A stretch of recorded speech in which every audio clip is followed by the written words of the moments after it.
নমস্কার, আমি মনীষা রান্নাঘরে আপনাদের সকলকে স্বাগত জানাই। আজ আপনাদের সাথে শেয়ার করব চিকেন কিমা কাবাবের ভিডিওটি শুরু থেকে শেষ পর্যন্ত অবশ্যই দেখবেন। আমি এখানে 250 গ্রাম চিকেনের ছোট ছোট কিমা করে নিয়ে নিয়েছি। প্রথমে দিয়ে দিচ্ছি জিরে গুঁড়ো, দিচ্ছি ধনে গুঁড়ো, হলুদ গুঁড়ো,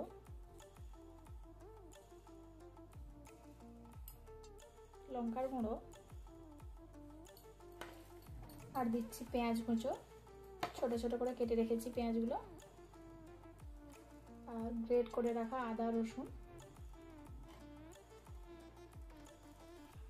আর দিয়ে দিচ্ছি ধনের পাতা, কাঁচা লঙ্কার কুচি, দিচ্ছি স্বাদ মতো লবণ, দিয়ে দিচ্ছি অল্প একটু ময়দা। সব কিছু একসাথে ভালো করে মেখে নেব।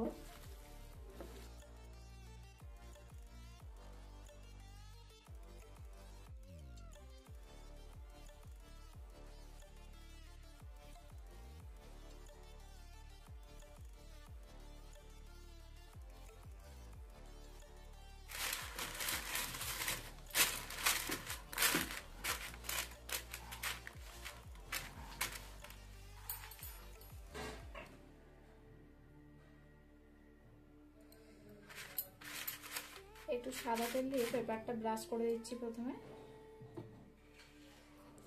এরকম ভাবে ছোট ছোট বল করে নিয়েছি। বল করে নিয়ে এবার হাতে করে এরকম 4টা করে দিচ্ছি।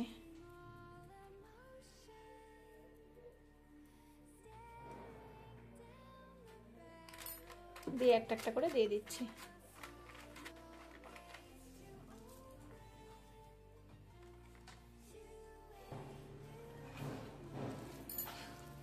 কালই তো ভাইফোঁটা, আর ভাইফোঁটার দিন ফোঁটা দেওয়ার পর সকালে ওই দুপুরে লাঞ্চ টাইপের মাঝখানে ওই টাইমটাতে এরকম কাবাব কিন্তু আপনারা বানিয়ে নিতে পারেন।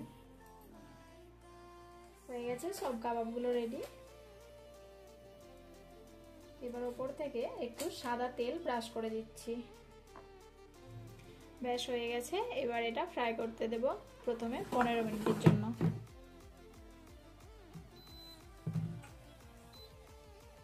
মিনিটসের জন্য দিলাম প্রথমে, আর টেম্পারেচারটা রাখলাম 190 ডিগ্রিতে।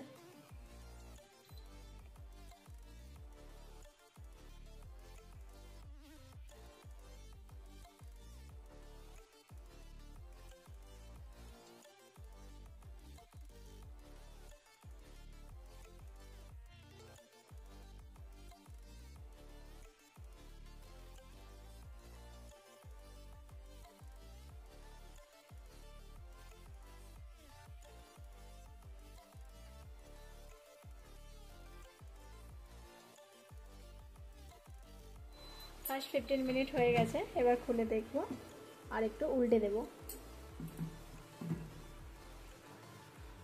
এই যে এরকম হয়েছে ফার্স্ট 15 মিনিটসে। একটা একটা করে উল্টে দিচ্ছি। এবার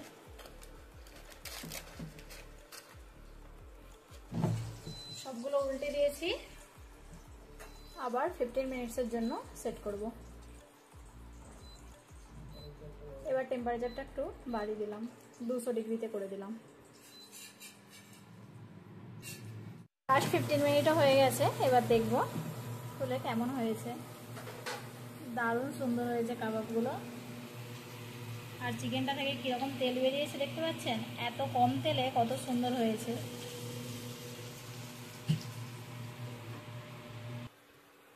দেখতেই পেলেন কত কম সময়ে হয়ে গেল এই কাবাবটা। তো বাড়িতে যদি এয়ার ফ্রায়ার থাকে আপনারাও একদিন এই রেসিপিটি ট্রাই করতে পারেন। ভিডিওটি কেমন লাগলো অবশ্যই কমেন্টে জানাবেন, আর ভালো লাগলে একটু লাইক করবেন।